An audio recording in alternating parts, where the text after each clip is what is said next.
Assalamualaikum warahmatullahi wabarakatuh.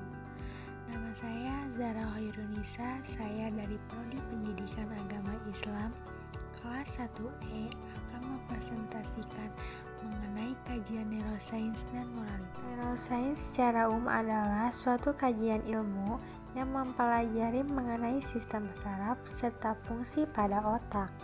Moralitas di sini pun berasal dari bahasa Latin, yaitu mores, yang berarti adat kebiasaan, adat kesopanan, atau yang disebut dengan susila.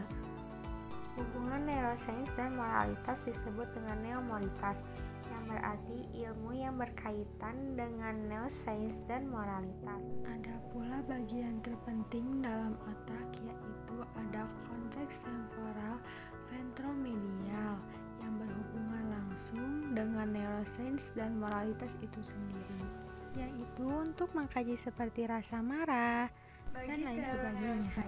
Sistem saraf dan otak merupakan asas spesial bagi proses pembelajaran manusia. Neuroscience dapat membuat hubungan di antara proses kognitif yang terdapat di dalam otak dengan tingkah laku yang akan dihasilkan.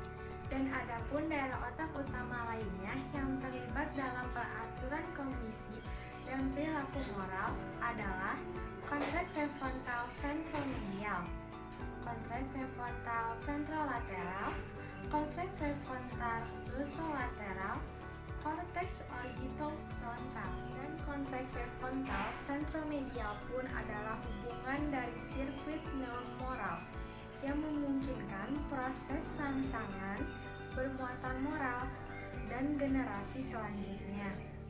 Dari keadaan seperti empati, sifat amal, keadilan, dan rasa bersalah. Adapun bagian otak korteks prefrontal dorsolateral adalah area di korteks prefrontal otak manusia dan primata lainnya. Ini adalah salah satu bagian otak manusia yang paling baru diturunkan. Itu mengalami periode pematangan berkepanjangan yang berlangsung sampai dewasa dan merupakan struktur fungsional. Adapun sistem lainnya yaitu ada amigdala yang berwarna biru, letaknya berada di sistem limbik bagian otak besar. Ia berfungsi untuk mengatur dorongan emosional serta respon, karena suatu respon itu akan menghasilkan nilai yang positif maupun negatif. Adapun bagian otak yang terdiri dari otak besar, otak kecil, frontal lobe, parietal lobe, occipital lobe, temporal lobe, dan spinal column. Pada otak besar pun ada yang dinamai dengan sistem limbik yang terdiri dari hipotalamus, talamus, hipokampus, dan amigdala. Dan adapun nukleus accumbens memiliki peran penting dalam proses kognitif motivasi, keengganan, serta penghargaan, yaitu arti penting insentif kesenangan dan penguatan positif, serta pembelajaran penguatan. Kerusakan pada korteks prefrontal ventromedial menyebabkan suatu tindakan pada lesi otak tanpa pertimbangan moral, maka akan terjadi kurangnya rasa empati, kasih sayang, dan rasa bersalah. Adapun perilaku moral yang menyimpang pada anak remaja salah satunya seperti mabuk-mabukan, meminum alkohol, membuat geng seperti punk, dan lain-lain.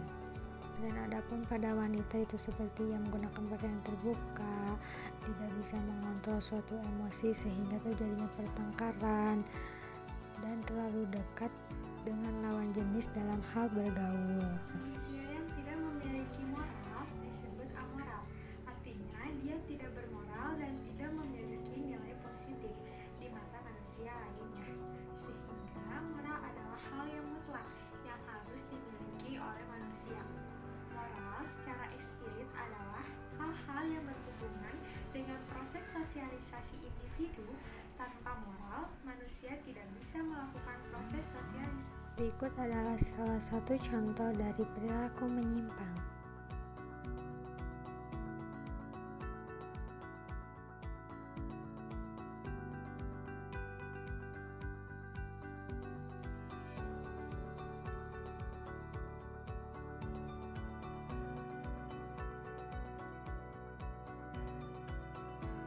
Suatu pemikiran otak ditentukan oleh baik buruk benar salahnya perilaku seseorang. Seperti halnya jika ia berada di lingkungan yang positif tanpa terpengaruh dengan hal-hal yang negatif, secara otomatis otak serta perilaku yang ia miliki bernilai baik. Berbeda halnya jika ia berada di lingkungan negatif dan ia terpengaruh dengan hal-hal yang negatif, secara otomatis otak serta perilaku yang ia lakukan bernilai buruk.